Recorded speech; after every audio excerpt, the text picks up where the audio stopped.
Olá, turma, tudo bem com vocês? Então, na aula de hoje nós vamos falar sobre variações linguísticas. E eu gostaria de saber de vocês. Alguém aí já ouviu falar sobre? Sabe algum conceito? Onde ela existe? A variação linguística nada mais é que o movimento comum e natural de uma língua. E por que elas existem? Elas existem porque a língua possui características de serem dinâmicas e sensíveis a fatores como a região geográfica, a idade, o sexo e a classe social do falante, e o grau de formalidade de contexto da comunicação. Então, turma, dando continuidade à aula, eu peço que vocês continuem sentados onde vocês estão, cada um no seu lugar, que eu irei passar um slide com algumas informações, algumas observações sobre variações linguísticas. Então, turma, como eu já havia falado anteriormente, né, o significado, o que vem ser variação linguística, mas para fixar mais na mente de vocês, eu coloquei no slide mais um pouquinho sobre, para vocês terem uma noção. Variação linguística, o que é? É o modo pelo qual a língua se diferencia dentro do seu próprio sistema. Esta diferença pode ser histórica, geográfica ou sociocultural. Vamos ver que a língua não é única, que o sistema linguístico abriga diversos ângulos na realização linguística. Observamos as diferenças na fala que se relacionam à idade, à região do país, à cultura e até mesmo ao estilo. Então, como vocês puderam perceber, mais um pouquinho sobre a questão da variação linguística. Então, vamos para os tipos de variações linguísticas. Há 4 tipos de destinação dentro das variações linguísticas. Vamos aprender um pouco sobre cada uma delas?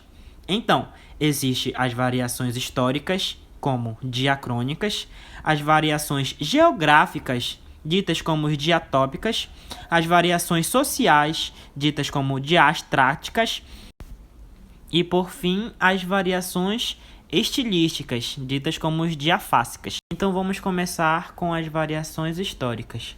As variações históricas, elas tratam das mudanças ocorridas na língua com o decorrer do tempo. Algumas expressões deixaram de existir, outras novas surgiram e outras se transformaram com a ação do tempo. No nosso exemplo aqui, nós podemos perceber que antigamente era usado a palavra você como vossa mercê, depois foi passado a usar como vós mercê, depois você e atualmente se. Muitas das vezes as pessoas elas acabam falando isso, mas na juventude, né? E existe também o exemplo da fase, que antes se falava pase. Então, para vocês terem uma noção, né? O quanto a coisa mudou e vai mudar. E mudando para variações geográficas, as variações geográficas, elas naturalmente falam da diferença de linguagem devido à região.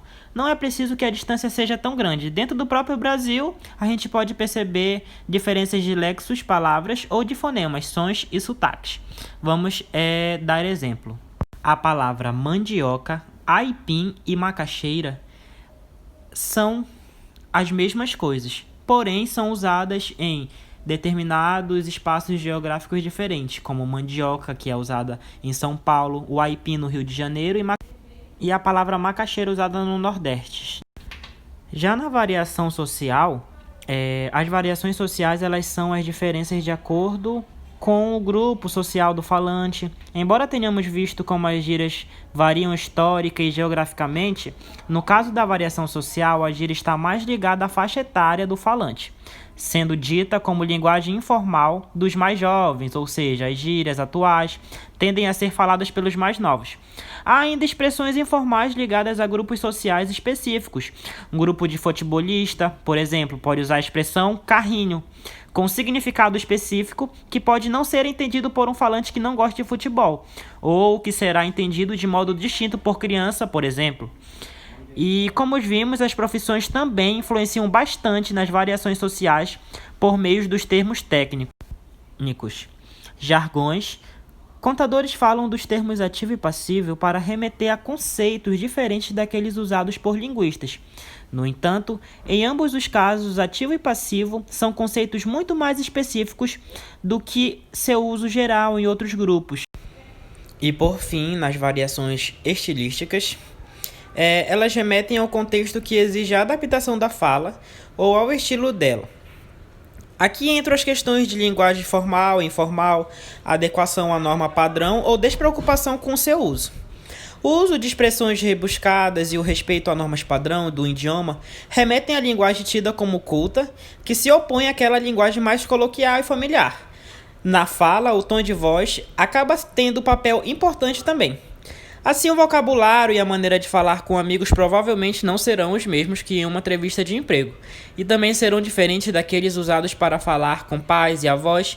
As variações estilísticas, elas respeitam a situação da interação social, levando-se em conta o ambiente e as expectativas dos interlocutores.